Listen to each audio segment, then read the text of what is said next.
Muy buenas noches, esto es En Contexto, les saluda Estela Ruiz Díaz y es una emisión más, la primera después de las elecciones presidenciales del domingo.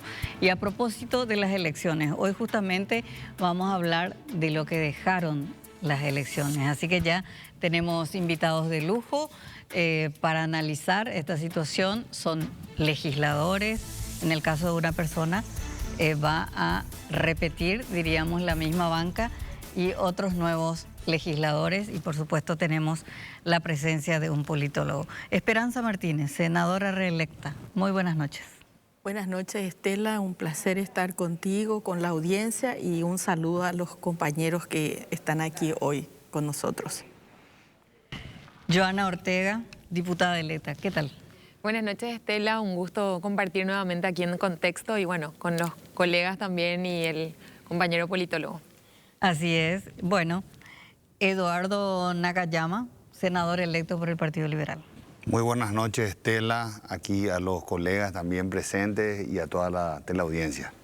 Y el que nos va a ayudar a entender lo que pasó, o por lo menos vamos a compartir ideas, José Tomás Sánchez. ¿Cómo estás?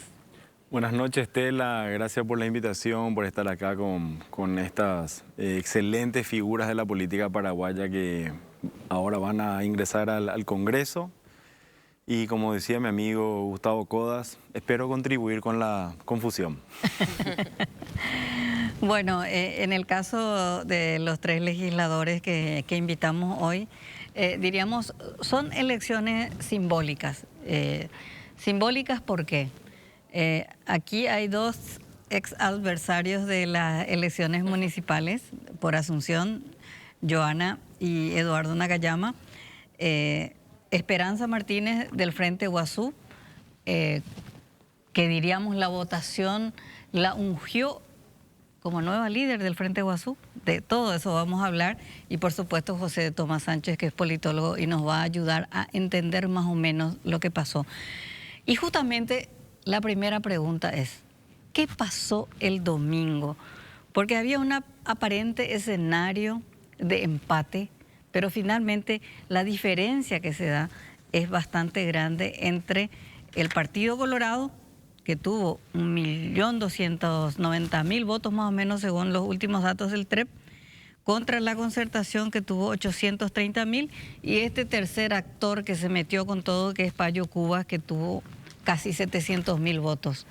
¿Qué pasó, Esperanza Martínez?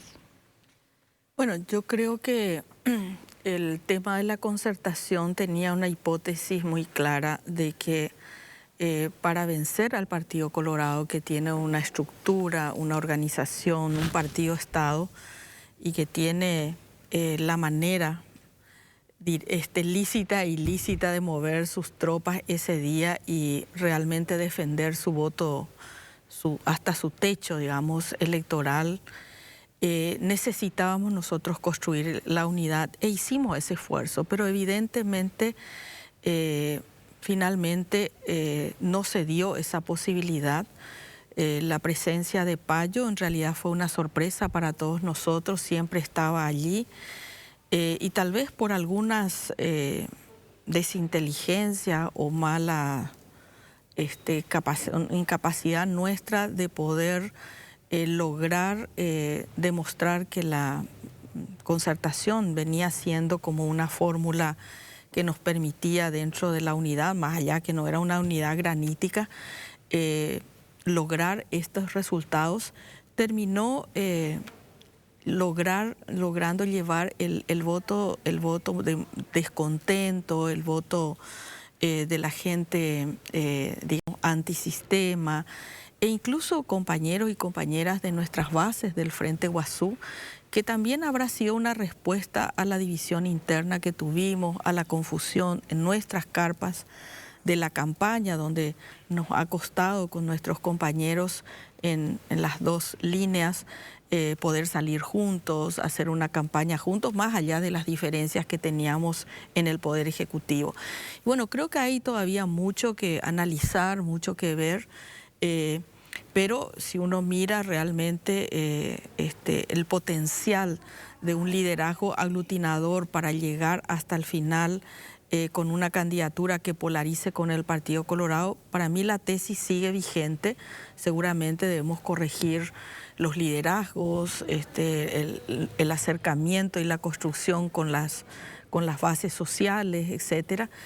Y bueno, las cosas están, y lo que yo digo es todo fracaso, toda falta de cumplimiento de resultados. Lo primero es, por supuesto, pasar el duelo, pero el día siguiente hay que levantarse, hay que tener la inteligencia emocional ya fría, con cabeza fría, mirar todos nuestros errores, tener una humildad y una autocrítica de que hicimos mal, porque seguramente todos nos habremos equivocado en mayor o menor medida, y hacer unos análisis colectivos con los compañeros, por lo menos los que acompañamos la concertación desde el Frente Guazú.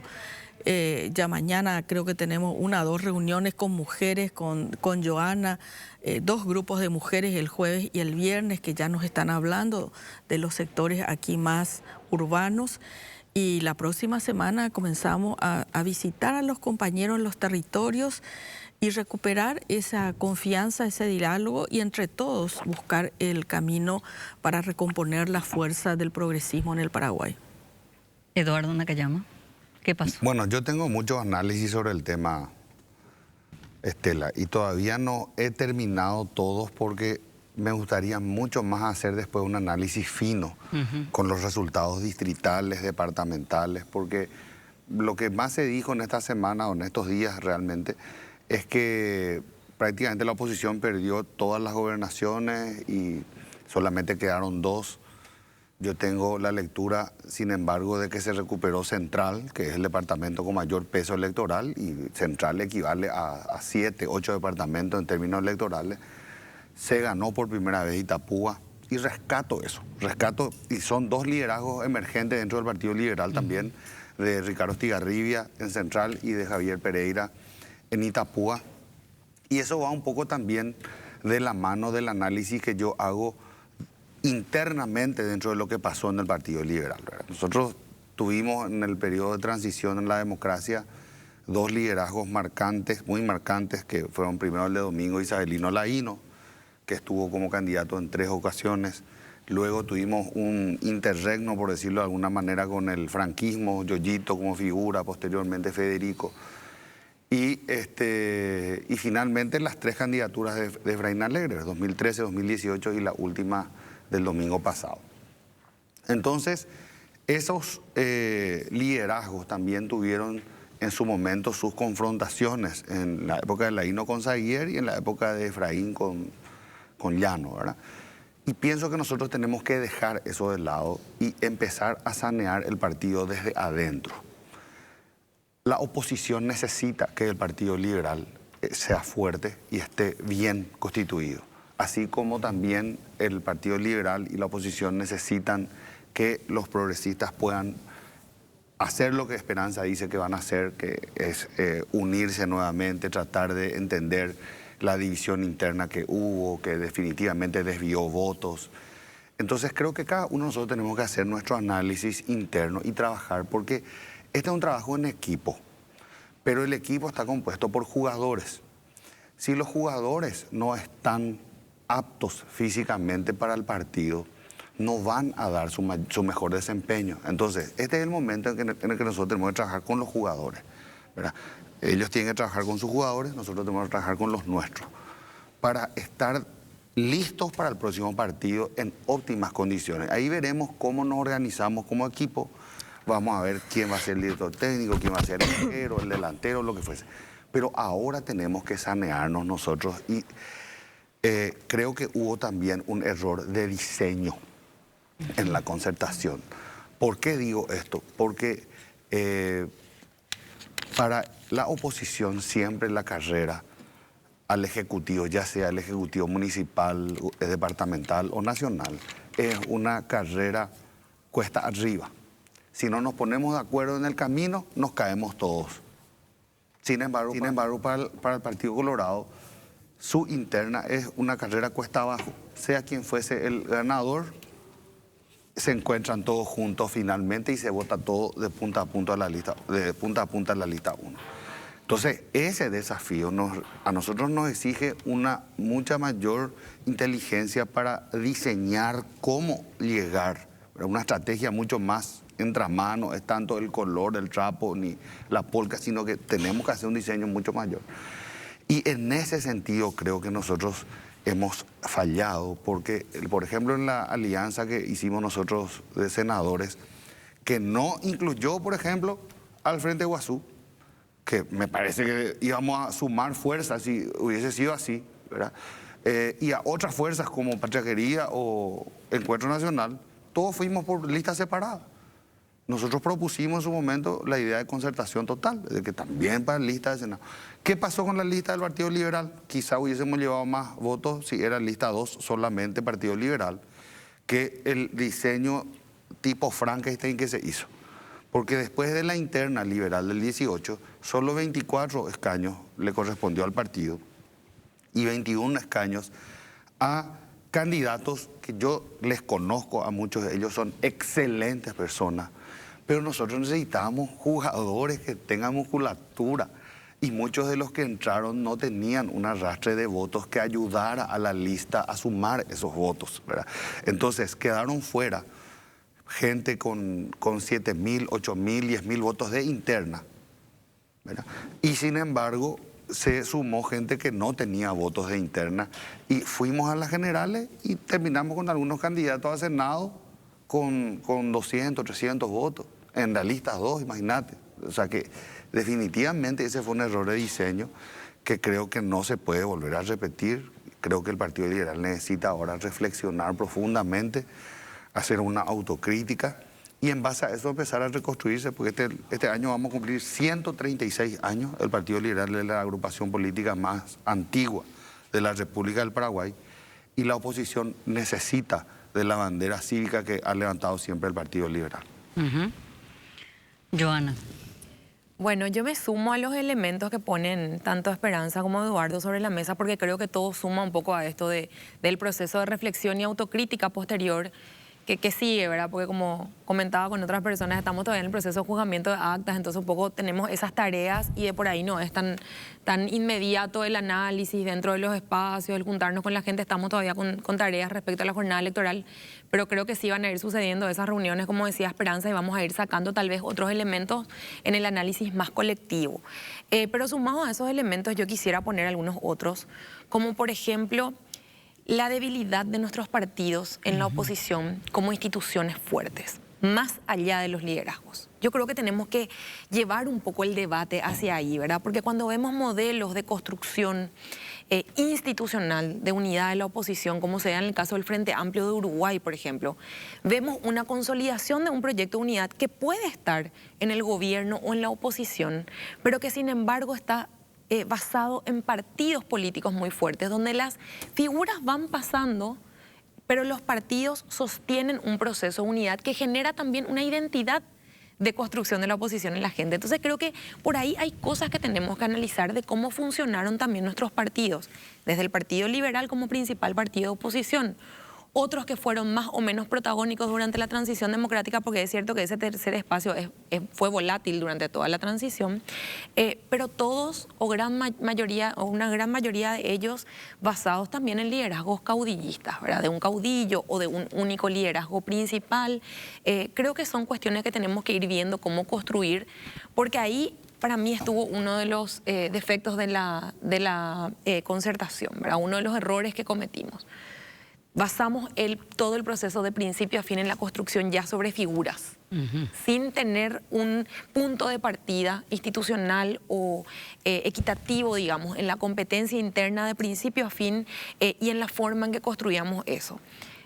Me hago cargo como parte de eso, ¿verdad? Y como parte de una nueva generación que tal vez hay elementos que no pudo poner en su momento sobre la mesa por la premura de las conversaciones que siempre se dan tarde en un contexto electoral, pero creo que esas son cosas que sirven para construir de ahora en adelante. Por otro lado, ver lo que mencionaba un poco Eduardo, como en Central, en Itapúa, en Asunción, va tomando forma lo que llamamos la renovación política en los distintos espacios. Es decir, Ciudad del Este también. Ciudad del Este también, donde hubo procesos de renovación, tuvimos pequeñas victorias, que si bien podríamos llamarlas hasta pírricas en este contexto de un mapa teñido de rojo, creo que son importantes para lo que la oposición desde sus distintos espacios va a vivir de ahora en adelante. Entonces, por otro lado, donde vimos figuras como las Esperanzas, solventes, abiertas a un proceso de construcción horizontal y democrático, también se consolidó su figura por sobre la de otros liderazgos del Frente Guazú en el periodo anterior. Entonces, donde hay renovación de liderazgos, creo que, o formas nuevas de ejercer el liderazgo, creo que sí funcionó y que eso es una buena noticia para los desafíos que tiene la oposición de acá en adelante. Y por último, desde el sector progresista, creo que tenemos que ser muy hábiles en darnos cuenta de lo que el electorado nos quiso decir. El progresismo tiene rostro urbano y de mujer, ¿verdad? Y ahí, Esperanza, yo creo que tenemos una gran tarea en la conducción de este proceso que vamos a vivir de acá en adelante, de cómo hacerlo, y si hay gente que no está abierta a escuchar ese mensaje, me parece que vamos a seguir cometiendo errores. José Tomás. Bueno, muchas gracias de vuelta por la participación, Estela. Bueno, por un lado, para mí se dio la ANR en lo suyo, en el sentido de que la ANR es una maquinaria impresionante en este juego de mostrarse como oficialismo y oposición de, digamos, de sus propios gobiernos. Recordemos que el 18 de diciembre del 2022, el sector no oficialista de la ANR le dio una paliza gigante al sector oficialista. Entonces, eso les permitió levantar algunas banderas de cambio. Y eso se dio reiteradas veces en el histórico de internas presidenciales, salvo en el 2007 en la ANR, en nuestro periodo democrático. Y la ANR tiene un piso alto constituido por un pilar que tiene que ver con ventajas no democráticas, es decir, la ANR hace valer los recursos públicos que maneja, el funcionariado que tiene, el acceso a un financiamiento poco escrutable en la realidad, y eso cualquiera lo sabe. Y por otro lado tiene sus ventajas, digamos, de canalizar demandas ciudadanas hasta cierta medida. O sea, no tenemos que darnos que la ANR solamente se basa en las ventajas no democráticas, digamos, no de articulación real de la voluntad popular, sino de lo que es el clientelismo y digamos, otras fuentes de recursos fundamentales que tiene. Entonces, por una parte, esta ANR que hace lo suyo. Recordemos que la ANR disminuye todo lo que es relativamente poco en lo que es toda la participación en las internas entre diciembre del 2017 y diciembre del 2022, y disminuye el caudal de votos relativos entre Mario Abdo Benítez, un 46%, a los 42% de Santiago Peña. Sin embargo, ese piso es altísimo, porque uno puede visualizar que la ANR, por lo menos desde el 2013, es decir, cuando se junta de vuelta una C con el Partido Colorado, dentro del Partido Colorado, logra sumar todas sus internas y un poquito más. Solamente Descartes sumó, recuerdo, creo que era un 13% de afuera. Marito ya suma algo así como el 7%, y creo que ahora suman solamente un 5% de afuera de todo lo que es el volumen de la interna colorada. Por eso esa interna colorada es gigantesca y con un nivel de participación bajo, puede ser el 40% ya de entrada en la competencia electoral. Ante esta situación, me parece que la planificación de los importantes líderes de la oposición fue correcta. Lo de la concertación, pensando en el escenario 2018, donde casi quedaron ahí con la victoria, la fórmula era la siguiente: tenemos que juntar todo para poder superar esos 40 y poquitos % que suma la ANR. Y se armó el instrumento, y además con una innovación sumamente interesante del padrón abierto, que generó algunos incentivos, pero que no terminaban de entender también del todo los sectores no liberales de entrar a la concertación, porque había cómo articular el voto no afiliado, digamos, del PLRA.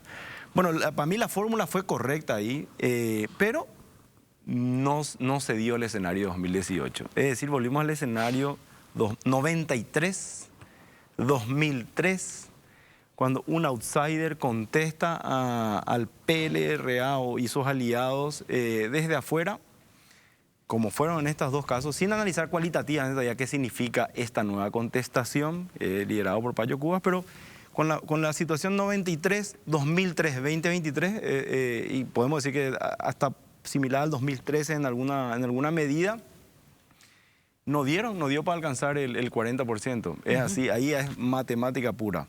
A eso hay que, entonces, la fragmentación de la oposición y sumar a lo que ya mencionaba Johanna, la pérdida de fuerza de partidos que eran no liberales, sólidos del 2018, como el Frente Guazú, Patria Querida, que también estaba en la concertación, podemos meter ahí un poquito al PDP, que tenían fuerza en el 2018 y se desinflaron, ¿verdad? Todo eso, digamos, hace que no haya podido la oposición o la concertación adquirir la fuerza suficiente para superar esos 40%. Ahora, yo sé que, como se dice con el diario del lunes, todos somos unos genios, ¿verdad?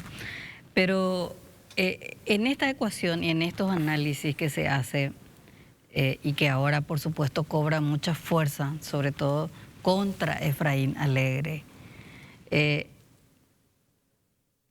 ¿no era un buen candidato o no, Efraín? Vamos a empezar contigo, Eduardo, porque sos del Partido Liberal Radical Auténtico. Bueno, yo particularmente pensé de que no era el candidato ideal para la elección, por eso apoyé en la interna a otro candidato que fue el doctor Martín Burr, ¿verdad? Tampoco se le dio a Martín en la interna, pero pensábamos en el equipo que de repente era un candidato que podía aglutinar más votos fuera del partido que lo que era el voto duro del Partido Liberal, ¿verdad? Si tuvimos o no razón, tampoco vamos a saber, ¿verdad? Claro. Pero lo que sí podemos comprobar es que efectivamente en el caso de Efraín no fue acompañado ni siquiera por la misma cantidad de gente que lo acompañó en el 2018, lo que nos puede llevar a tomar una conclusión de que definitivamente su liderazgo estaba desgastado. Mucho más allá de que Efraín Alegre es un líder al cual yo le respeto profundamente por su lucha, sobre todo contra este modelo, ¿verdad?, de narcopolítica, contra este modelo que se enfrentó, ¿verdad?, durante todo este tiempo, que hemos enfrentado durante todo este tiempo, y donde él fue una de las caras más visibles, si no la cara más visible, sobre todo cuando se intentó atropellar la Constitución en el 2017 con el intento de enmienda y el asesinato al joven Rodrigo Quintana en la sede del partido, ¿verdad? Efraín surgió allí como ese gran líder y yo creo que eso fue lo que le dio ese hándicap para que sume esa cantidad de votos en el 2018. Escenario que ya no se tuvo hoy pese a toda la crisis interna del Partido Colorado, pese a las sanciones impuestas por el gobierno de los Estados Unidos a varios de los principales líderes del Partido Colorado, de una y de otras fuerzas hegemónicas, tanto de Honor Colorado como de Fuerza Republicana. Ellos se abroquelaron a su voto duro y consiguieron hacer su voto duro. Se dividió la oposición y el resultado está a la vista, ¿verdad? No sé qué pensará Efraín ahora. Yo creo que él es una persona también reflexiva. Yo lo escuché decir antes de que iba a ser su última intervención como candidato a presidente.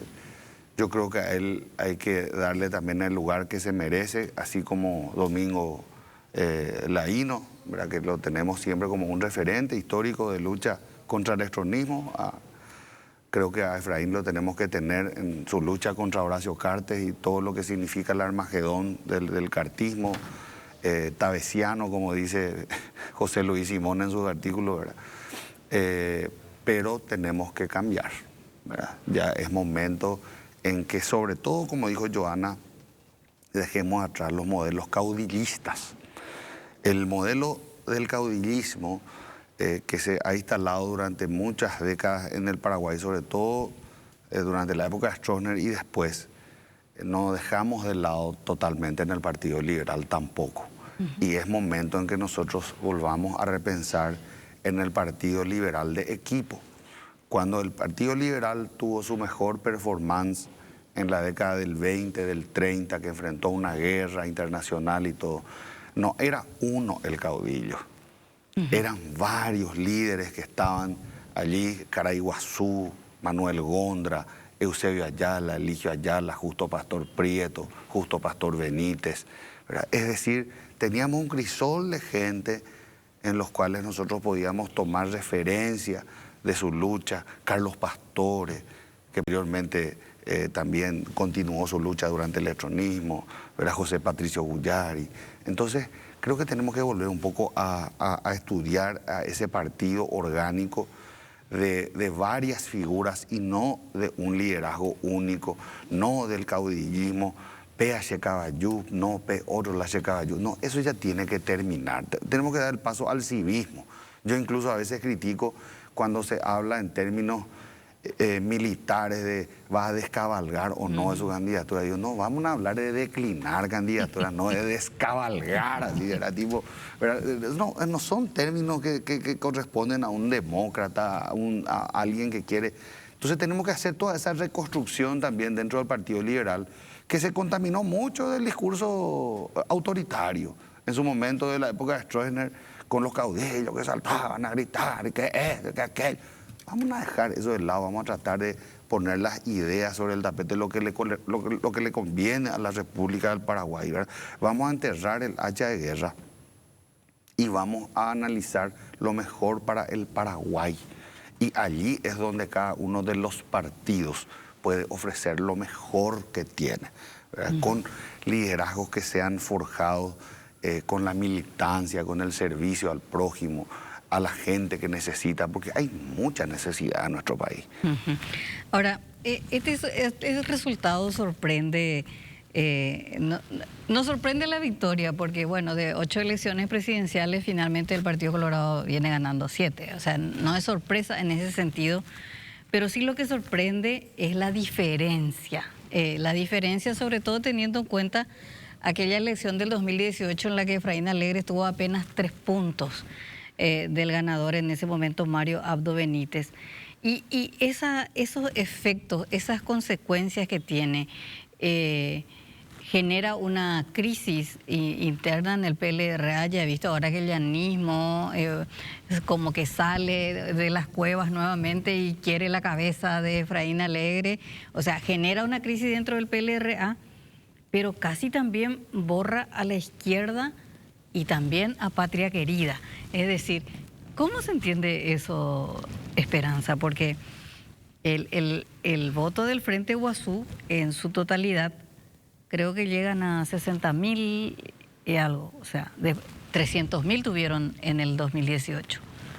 Y los efectos de esta elección son los que a mí me llaman la atención, porque va a generar una crisis profunda en el PLRA, pero casi borra del mapa a la izquierda. Estela, ¿puedo interrumpir 30 Sí. segundos? Simplemente sobre el punto ese de lo que están movilizando para echarlo a Efraín y demás. Yo no estoy de acuerdo con eso, ¿verdad? Quiero decir simplemente eso. Yo creo que él tiene que hacer una reflexión y posteriormente tomar su decisión, ¿verdad?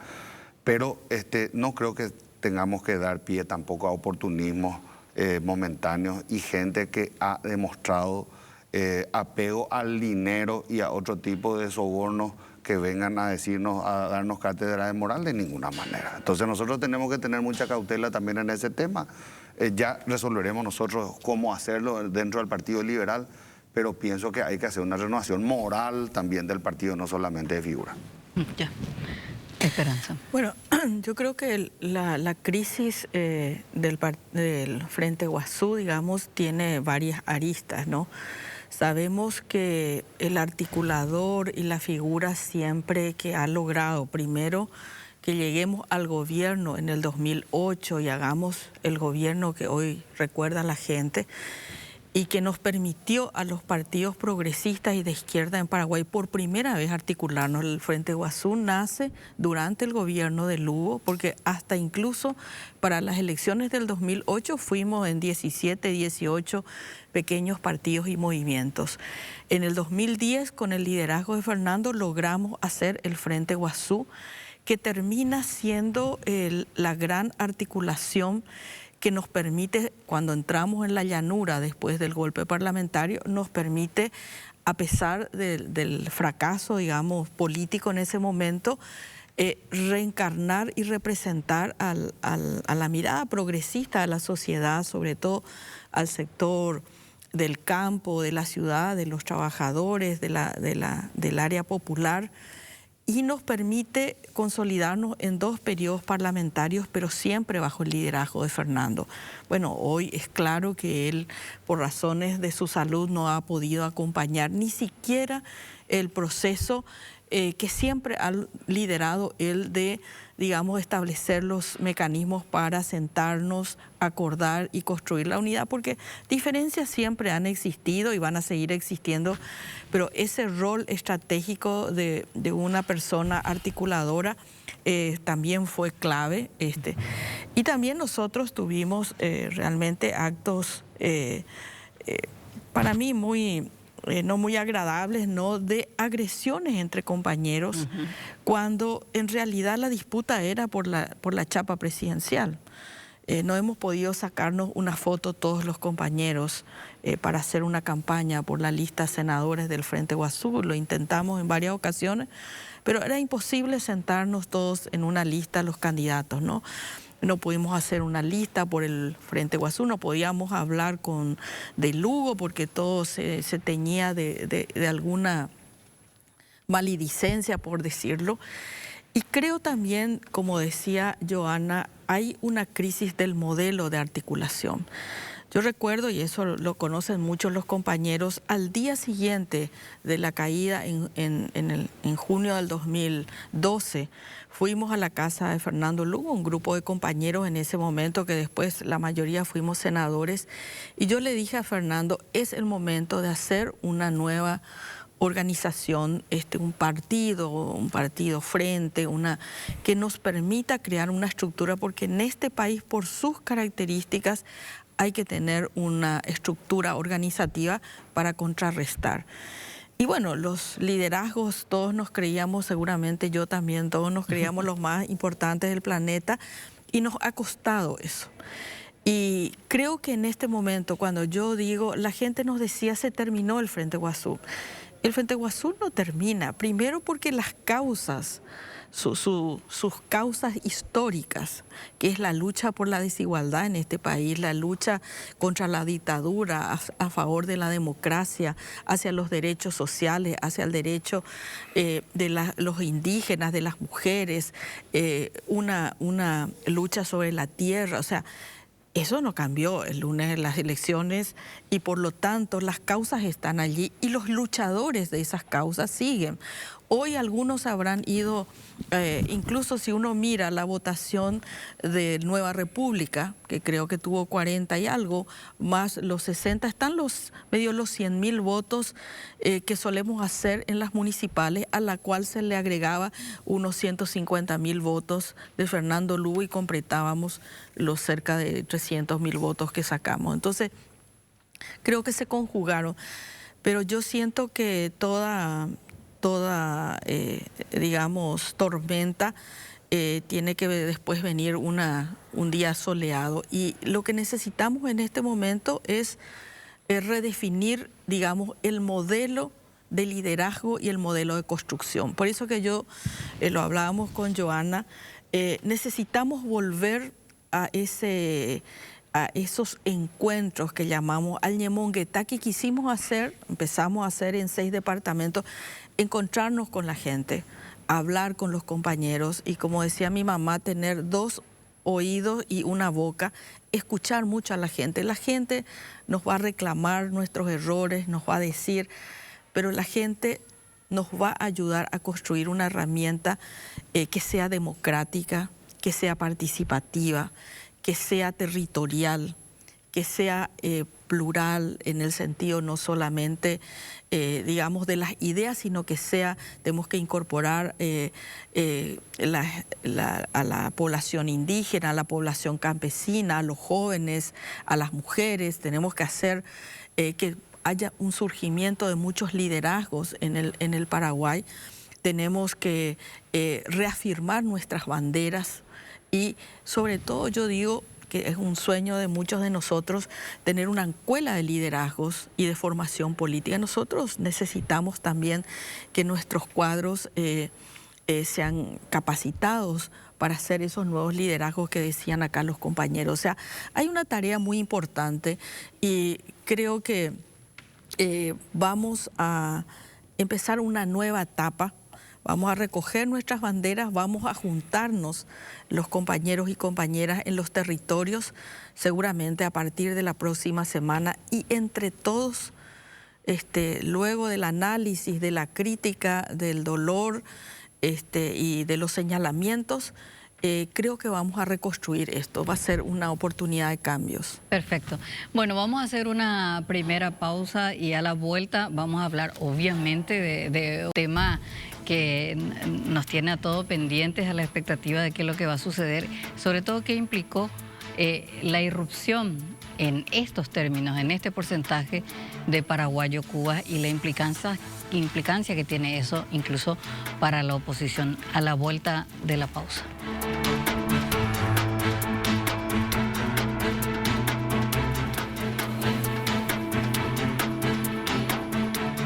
Bien, volvemos aquí en contexto con nuestros invitados especiales, Eduardo Nakayama, José Tomás Sánchez, Esperanza Martínez y Joana Ortega. 692.000 votos tuvo Paraguayo Cubas. Creo que es un dato que sorprendió a todos. Yo decía, 10% puede tener Payo, sobre todo en un país donde hace falta tanta estructura y recursos para tener votos y ejército para estar en las mesas. Sin embargo, él rompe con todos esos esquemas. José Tomás, ¿qué es Payo Cubas hoy en la política paraguaya? ¿Qué significa esta irrupción casi como un tsunami en estas elecciones? Yo creo que es el que mejor articuló el dolor de la pandemia. Porque no es un outsider que vino construyendo su organización gradualmente y fue de a poco y bueno, no sé. Por ejemplo, Chávez en Venezuela, si bien él se candidata y gana, había una construcción que se montaba sobre el colapso de Acción Democrática, de la centroizquierda, que le daba una suerte de dirigencia intermedia, bases con las cuales articular eso, sumado a sectores militares de Venezuela. Entonces tenía como un esqueleto que le permitió llegar cuando llegó, ¿verdad? Ecuador, Rafael Correa o Evo Morales en Bolivia tenían también como la base en los movimientos indígenas, sobre todo en el caso de Morales, más el sindicalismo, si bien no era una sociedad industrializada así con enclaves obreros muy potentes que le permitía, por supuesto, ir para adelante en lo social y luego en lo político, entonces llegó rápido. Acá Payo no viene de ese tipo de construcción, no viene montado sobre un partido previo que previamente haya colapsado, como es el caso de lo que fue Bolivia, Venezuela, Ecuador, incluso en Brasil, Bolsonaro, si bien muchos decían era culpa del PT, la emergencia de Bolsonaro, en realidad es el colapso del PSDB, el partido de Fernando Enrique Cardoso, el que colapsa, deja espacio en la centro derecha y Bolsonaro viene a articular por ahí, ¿verdad? En este caso yo creo que fue la pandemia que genera una precarización más, digamos, una precarización en la vida laboral, social, familiar, que no tiene una cabida política y que ahora, digamos, le sirve de tribuno Payo Cubas, que recordemos ya fue electo en el 2018 como senador, pero con un alcance muy menor, digamos, en cuanto al número de votos. Y ya en las cuestiones que él comienza a generar, digamos, esta suerte de performance populista que va articulando ciertas demandas, pero yo creo que es la pandemia lo que le genera finalmente las bases sociales, todavía no las bases organizativas, que hay que ver qué pasa. Me temo mucho qué puede pasar con la dirigencia intermedia y baja del Frente Guazú, de la FNC. Recuerden que la FNC y Paraguay Pajurá en el 2018 tenían una agenda antisistema. Una agenda antisistema. La FNC y Paraguay Pajurá ingresan a lo que es un partido de sistema, una organización o la concertación, que era con juegos dentro de las reglas del sistema, y se desencuentran de Payo, que ahora viene con la agenda, que podríamos decir ya la agenda de la FNC en el 2018. ¿Qué va a pasar? ¿Será que se van a articular ahora o no? Pero bueno, para mí, que es el outsider que mejor articula el dolor de la pandemia, es un espacio que siempre hubo en Paraguay, ese 18-25% que alguna vez agarró, digamos, Caballero Vargas, o en otro momento Fadul. Vamos a decir que en el 2018 fueron los 270.000 votos al Frente Guazú. Lino Oviedo. Y ahora, Lino Oviedo en su momento, pero Lino Oviedo ahora tenía la característica de ser también... Colorado. Colorado. Yo creo que ahí divide el voto colorado, y en el 2008 es Lugo el que se lleva el tercer espacio, Lugo, la alianza Lugo-PLRA. Otro dato que me llama la atención es cuando comenzábamos a ver que todas las encuestas le daban a Cubas arriba del 10% hace unos meses. Comencé a revisar los informes de Latino Barómetro. El último es del 2021, que recoge datos de fines del 2020. En preguntas claves y fundamentales, Paraguay se parecía a Chile. En la subjetividad, por lo menos, de quienes responden la encuesta. Puedo decir, si la objetividad o la realidad objetiva, digamos, la concreción de este malestar no se ve en las calles. ¿Qué es esto? Yo decía, pues, preguntas sobre la utilidad del voto para cambiar cosas. Paraguay y Chile allá abajo. Preguntas sobre percepción de injusticia en el acceso a la educación, salud o el sistema judicial. Paraguay y Chile allá arriba, la mayor percepción de injusticia. Preguntas sobre percepción de protestas como método legítimo para cambiar cosas. Paraguay y Chile allá arriba. Y vos decís, pero Paraguay no, acá no, las protestas no están. ¿Qué es esto? Bueno, yo creo que de alguna manera, esto que era hace 2 años, más otras encuestas que hicimos con el CIS, este año, donde hay un cuarto de la población que está dispuesta o que manifiesta por lo menos, manifiesta en frases, no decir está dispuesta, manifiesta en frases, tales como estaría dispuesta a cambiar la democracia si tiene problemas por otro tipo de régimen. Sí, Paraguay allá arriba en la región. Ahí somos el número 1, más o menos entre 25%. Yo creo que por ahí viene digamos, la base. Hay como un caldo de cultivo. Viene el caldo de cultivo que Paraguayo Cubas logra articular. Y ¿era articulable esto de la concertación? Porque la pregunta anterior, el bloque anterior, que no es para entrar de vuelta ahí, pero era sobre si el liderazgo de Efraín y eso. ¿Era articulable desde un partido del sistema, en teoría, este sector social? Yo tengo mis dudas. Yo también. Tengo mis dudas. Incluso queriendo. Sí. Incluso queriendo. Sí, sí. Joana, ¿cómo ves a Payo Cubas? Bueno, ¿qué es para vos Paraguayo Cubas? Yo lo veo como un fenómeno peligroso para nuestra democracia, ¿verdad? Mirando un poco otros ejemplos de liderazgos antisistema que surgieron en la región, en América, si queremos decir, me parece peligroso en el sentido de qué plantea o de qué maneras plantea resolver este problema, pues yo soy una demócrata convencida de que tenemos que usar las herramientas que tenemos a disposición, que nuestra Constitución, pese a no cumplirse en muchos aspectos, es una Constitución buena, resultado de un proceso de inicio de democracia en el año 92. Entonces, yo veo como un peligro. Ahora, hay que ver también qué tiempo de duración puede tener un fenómeno así en un país tan conservador como el Paraguay, ¿verdad? Creo que sí, ahí coincido con José Tomás, que logró resumir esto en su candidatura, esto del hartazgo, y ese hartazgo que no es un hartazgo hacia la ANR nomás o el ANR nunca más que surgió en este tiempo. Creo que es un hartazgo contra toda la política, contra todos los políticos de todos los partidos, y que él pudo resumir eso y a partir de ahí aglutinar un poco. Ahora, ¿cómo funcionaría este fenómeno dentro de nuestro sistema democrático? Es donde yo tengo dudas. En primer lugar, por su propio rol, el rol que él ya cumplió una vez que fue senador y no duró mucho. Y en segundo lugar, porque si algunos quieren comparar por el 22%, el Lino Oviedo y demás, Lino Oviedo tenía un liderazgo que venía de un partido tradicional de la ANR, con una estructura organizada en base a ex militantes de la ANR, una disciplina supermilitar, vertical, o sea, hablamos de otras características que de por ahí el equipo de Paraguayo Cubas no tiene. Yo tengo grandes dudas de cómo va a funcionar esa bancada de paraguayos cubas en Cámara de Diputados o en Cámara de Senadores, porque si bien están ahora con el mismo propósito, son liderazgos muy dispares y vienen de una estructura muy nueva donde no hay procesos, al menos de lo que yo sé, procesos como muy colectivos en la construcción, ¿verdad? Sino un único liderazgo también viene a reforzar lo del caudillismo, a mi criterio.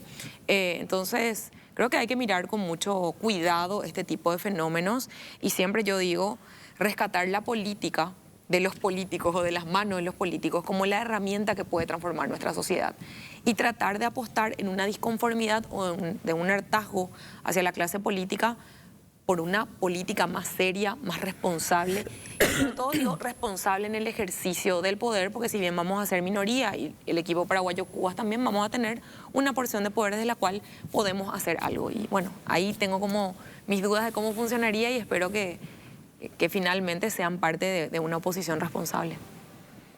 Eduardo Nakayama, tuvimos la historia algo similar a Paraguayo Cubas. Sí, antes de que volvamos al corte, justamente les decía que hace unos años encontré un extracto del libro de Alfredo Jaegui Volta, el papá de Alfredo, que se llama El varón meteórico y habla de la vida de Albino Jara, ¿verdad? Cómo él llegó a la presidencia de una manera muy acelerada, ¿verdad? Y Albino Jara, si bien llegó por la fuerza de las armas en su momento, también gozó de una popularidad muy grande en su momento. Y no solo eso, Albino Jara llegó a aglutinar a su alrededor, algo que yo no veo en Payo, a gente muy interesante, incluyendo a Cecilio Báez. O sea, en su entorno había gente del Partido Colorado, del Partido Liberal, gente independiente, y trató después de fundar un movimiento que no prosperó, ¿verdad? Porque decía Alfredo Jaegui, es la unión de los desunidos, de los tal, una cantidad de cuestiones, porque si nosotros analizamos la elección, aparentemente no le sacó voto al Partido Colorado. Digo aparentemente, porque no vamos a poder saber hasta hacer el análisis fino del cruzamiento, de las preferencias de voto, cómo se hicieron. A mí me dijeron, por ejemplo, del Colegio Técnico Javier, me dijeron, Nakayama, impresionante la cantidad de gente que le votó a Payo y te votó a vos, me dice. Porque cuando se pasaban las maquinitas decían, Payo, Nakayama, Payo, Nakayama, Payo, Nakayama. Había Santi Nakayama también. No es que era todo Efraín Nakayama. O sea, a Esperanza también le habrá votado gente que le votó a Payo para presidente, ¿verdad? A Johanna también le habrá votado gente que le votó a Payo. A nosotros, nuestras caminatas con Johanna, la gente nos decía, sí, ¿verdad, Johanna? Nos decía en el Mercado 4. Muy frecuentemente. En el Mercado 4 nos decía la gente. Nosotros, a ustedes dos le vamos a votar, pero presidente le vamos a votar a Payo. Y bueno, o sea, son fenómenos que se dan donde es difícil a veces encontrarle una razón, una respuesta, pero coincido con el análisis de José Tomás en el sentido de que él consiguió de alguna manera ser el catalizador de esa rabia contenida que no pudo hacer el Partido Liberal o la Concertación de decir claramente. De hecho, yo creo que el Partido Liberal o la Concertación, en este caso, no fue lo suficientemente dura con el gobierno como debería de haber sido, ¿verdad? Evidentemente, algo pasó, pero muchos de los misiles que tenían que haber sido dirigidos hacia ahí no fueron dirigidos. Se concentró mucho en el cartismo, que también es un mal que tenemos, el peor quizás que tenemos, porque corroe todas las instituciones, pero no nos olvidemos del mal que hizo el gobierno, ¿verdad? Poder, claro, ¿verdad? Entonces, me parece que por allí también pasa el tema y bueno, es un fenómeno.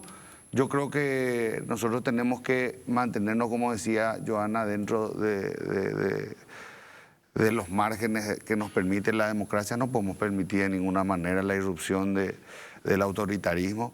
El populismo hay y va a seguir habiendo. Hay populismo en el Partido Colorado, hay populismo en el Partido Liberal, hay populismo en otros sectores también. O sea que el populismo no es una atribución única de Payo. Pero sí, y tiene una gran habilidad con las redes sociales, ¿verdad? Definitivamente es un crack en el tema de las redes sociales porque sabe cómo llegarle al público.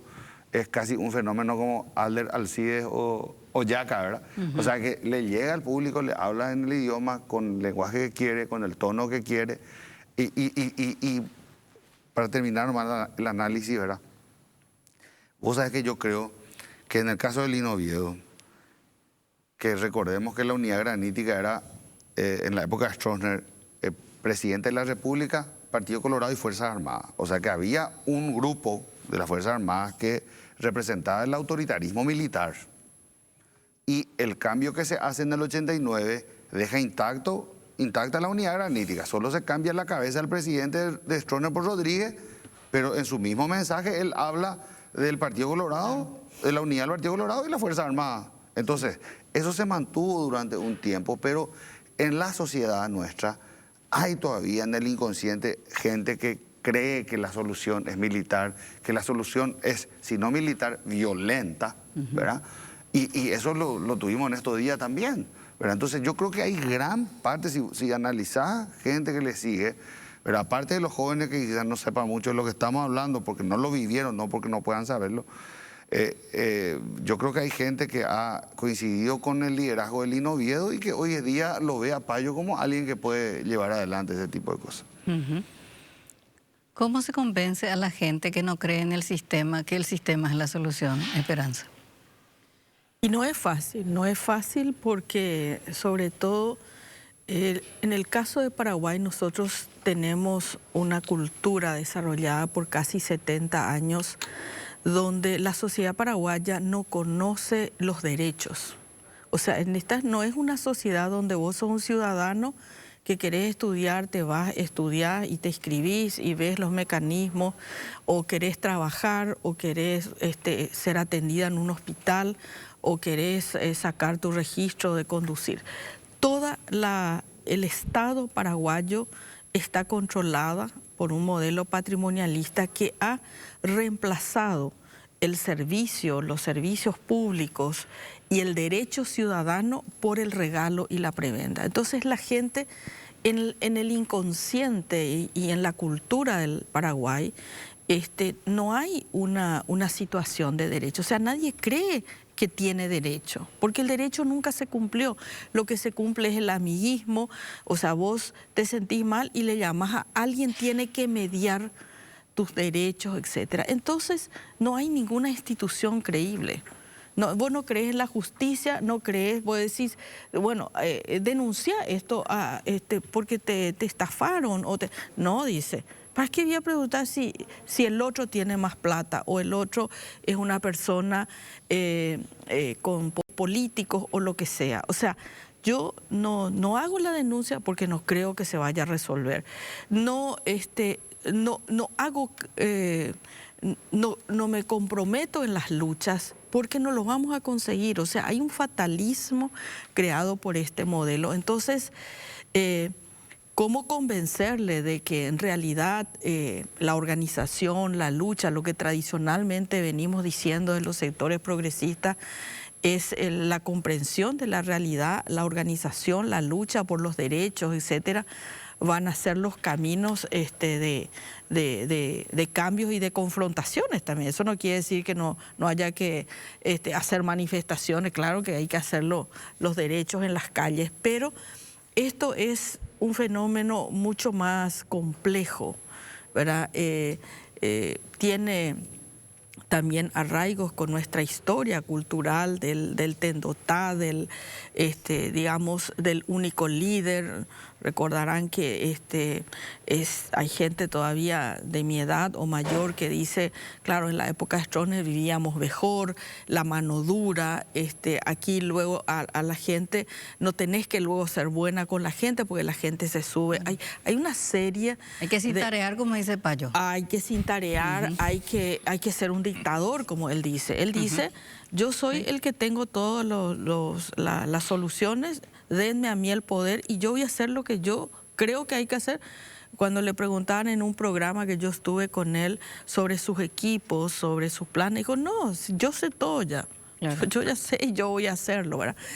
Y es esa identificación con el líder capaz de hacer lo que nosotros no podemos hacer. Cuando una sociedad es muy sometida, tiene miedo, no sale de las reglas impuestas, los funcionarios públicos, muchísima gente llamaba y decía: nosotros queremos los cambios en el ámbito de salud. ¿Y qué hizo el Partido Colorado? Las últimas 3 semanas se concentró, porque la fuerza de funcionarios es alta en el área de la salud, organizó las coordinadoras, hizo los actos en todos los hospitales y terminamos la campaña con el presidente del IPS y el ministro de Salud dirigiendo la cuestión. ¿Qué decía eso a los funcionarios públicos? El que no está acá está contra nosotros. Y muchos se tuvieron que ir porque saben que al día siguiente su contrato depende de eso.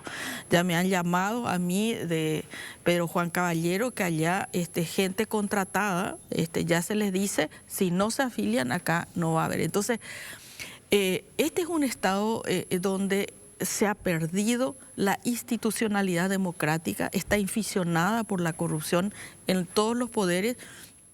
Y el pobre ciudadano, la gente que se levanta a las 7 de la mañana, no tiene ni un derecho, no tiene dónde protestar, no tiene cómo su protesta ser canalizada para que cambie la realidad. Y entonces, ¿cómo le convences? No, realmente sí tenés derechos, sí tenés que reclamar cuando los campesinos salen a buscar su tierra y hay 3.000 campesinos imputados en el proceso democrático. Vos tenés comunidades indígenas que viven hace años en su comunidad y han sido desalojados por gente que por supuesto no pudo haber vivido antes que los indígenas ahí. Sin embargo, la ley dice que hoy las tierras no son. Entonces, hay un estado de agresión sobre los derechos, que la gente se siente abrumada por eso. Entonces, claro que quiere un líder, porque no es ella la que va a hacer, es Payo el que le va a pegar a quien sea, le va a pegar al legislador, le va a pegar al presidente, le va a castigar a los malos, etcétera. Y es como un infantilismo, o sea, la sociedad no entiende cómo organizarse y hacer los reclamos como se hacen en todos los lugares, como estalló en Chile, ¿verdad? Terminó la gente en la calle organizando y pidiendo los cambios, en este caso de una constitución, y termina esperanzados en que ese líder va a venir a hacer los cambios por nosotros, los que no creemos que esto va a cambiar. José Tomás, ¿cómo se combina, diríamos, la irrupción de Payo con todas esas características, con ese perfil que se está dando acá, con quienes creen en la democracia? Decías hace rato, ¿era posible luego que la Concertación y Payo Cubas estén en una misma lista, cuando que, digamos, principios y valores son contrapuestos? Yo, en primer lugar, diría que hay que ver la distribución de voluntades detrás de Paraguayo Cubas, ¿verdad? No creo que sea un votante homogéneo y hay que prestar atención ahí. Él tuvo 692.000 votos, su lista al Senado 330.000, duplica. Sí. Entonces ahí viene de varios partidos seguramente su agregado de votantes. Y a mí me impresiona su sofisticación para tener discursos para todo, pero discursos sofisticados para todo, no simplistas, porque no cualquiera solamente por decir lo mismo va a tener la cantidad de votos. Para los colorados, él dice que él es el colorado real, ¿verdad? Claro. Y tiene este sesgo autoritario que podría todavía ser, digamos, simpático para sectores del coloradismo que añoran la mano dura de Stroessner, ¿verdad? Para el Partido Liberal, yo creo que para las bases liberales tener a alguien que se fue preso en democracia. Él es el líder político más conocido que se fue preso en democracia. Porque líderes campesinos que van presos imputados hay un montón, sindicalistas hubo montones.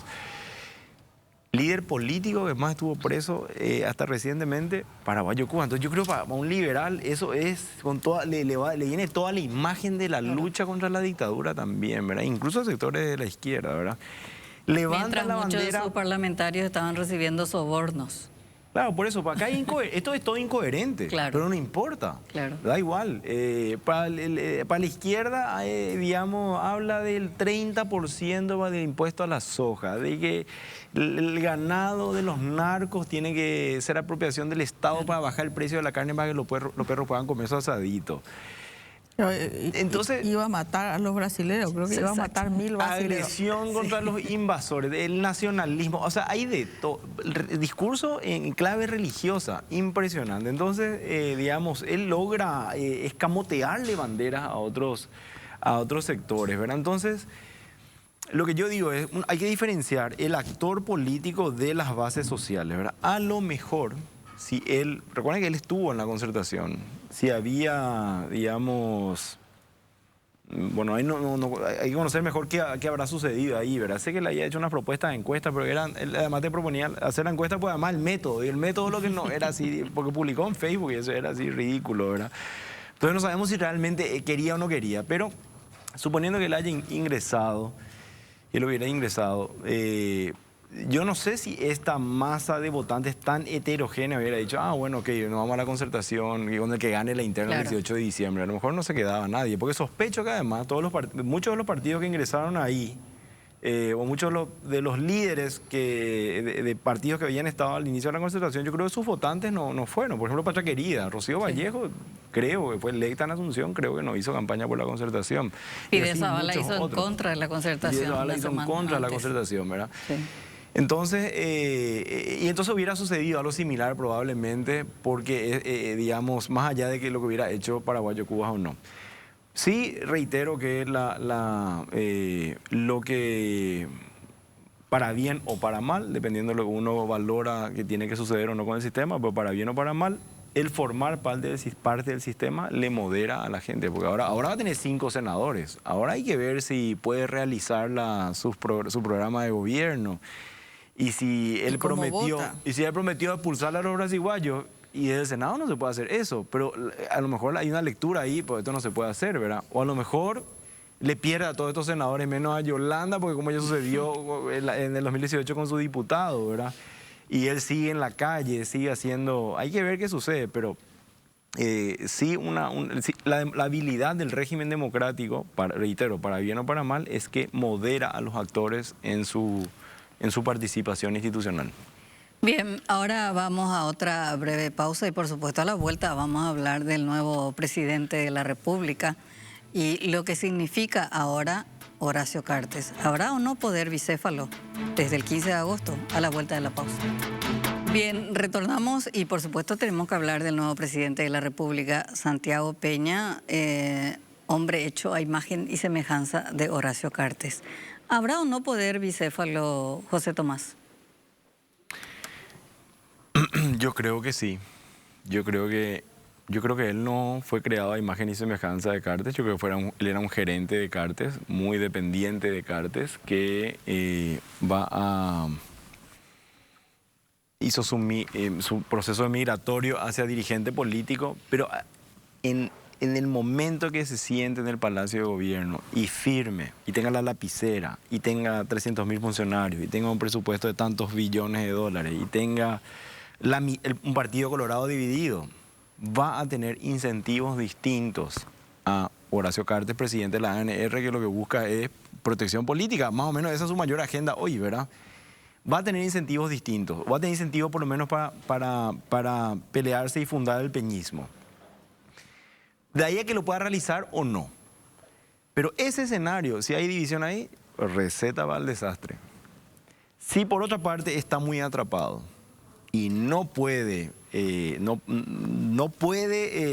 concretar digamos, una agenda política que va a venir con fuerza. Porque Nicanor y esto ya estuvieron diciendo, dirigentes de peso del Partido Colorado, diciendo hay que alejarse de HC, ¿verdad? Hay que preservar el Partido Colorado y el gobierno y el horizonte de futuro. Sí, pero si Santiago Peña no tiene esa autonomía y tiene que someterse a la agenda de HC, receta para el desastre también, porque ahí sí vamos a tener a la mitad del Partido Colorado, le va a comenzar a hacer oposición, pero a muerte. Y vamos a tener sectores en el Senado también dispuestos a eso, ¿verdad? Entonces, el problema ahí, y hay que agregar la agenda internacional ahí, el rol que va a tener los Estados Unidos. A mí me parece que Estados Unidos jugó un papel para descarterizar a Santiago Peña más que para hundir al movimiento Honor Colorado. Entonces yo creo que puede haber ahí un acercamiento con el presidente electo. Pero hay que ver qué sucede si Estados Unidos redobla la apuesta contra HC, cuál va a ser el rol del presidente ahí. A mí me parece sumamente complejo este escenario, me parece lo más similar incluso al 98, a la chapa, a la dupla presidencial o al Partido Colorado 98 que hayamos tenido hasta ahora. Joana. Bueno, yo le veo a un Santiago Peña fiel y leal a Horacio Cartes. Espero estar equivocada, ¿verdad? Pero veo a alguien muy, muy leal. Incluso veo con cierta preocupación la facilidad con que nuevos liderazgos de Fuerza Republicana en ese proceso post-interna se han sometido al liderazgo de Horacio Cartes sin perder el tiempo. Vimos migraciones ahí internas en la Municipalidad de Asunción, por ejemplo, en otros espacios. La propia lista de diputados por Asunción. Yo creo que más allá de esas diferencias, están muy predispuestos a acatar el liderazgo de Horacio Cartes, ¿verdad? Sí, soy siempre optimista y espero que no suceda y que eso dé lugar a que pueda haber un equilibrio de poder con el Parlamento sobre todo. Eduardo Nakayama. Bueno, definitivamente Santiago Peña es producto de Horacio Cartes, al menos en lo político, ¿verdad? No hablo de su trayectoria anterior como técnico hasta llegar al BCP y a Hacienda, donde todavía era mi correligionario, ¿verdad? Pero sí desde el momento en que Horacio Cartes le coloca el pañuelo, en aquella histórica convención del Partido Colorado, donde los convencionales exigieron la expulsión de todos los miembros del gabinete de Cartes que no sean colorados, lo sacó a Pancho de Vargas, no sé por qué a Soledad le sacó en ese momento, y a Santiago Peña le puso el pañuelo, ¿verdad? Entonces eso lo limita a él. Fíjate que tuvo que soportar muchas tormentas incluso en los últimos meses, y Santiago Peña se mantuvo fiel al lado de Horacio Cartes.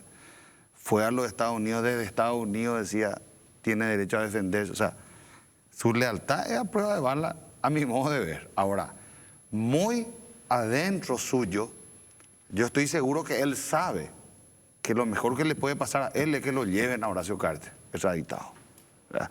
Porque él, en tanto y en cuanto lo tenga a Horacio Cartes en la sombra del poder, definitivamente no va a poder gobernar, ¿verdad?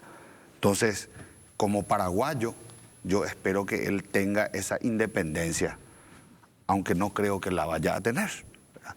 Pero espero que él pueda tener esa independencia para gobernar, porque lo que el Paraguay necesita es estabilidad.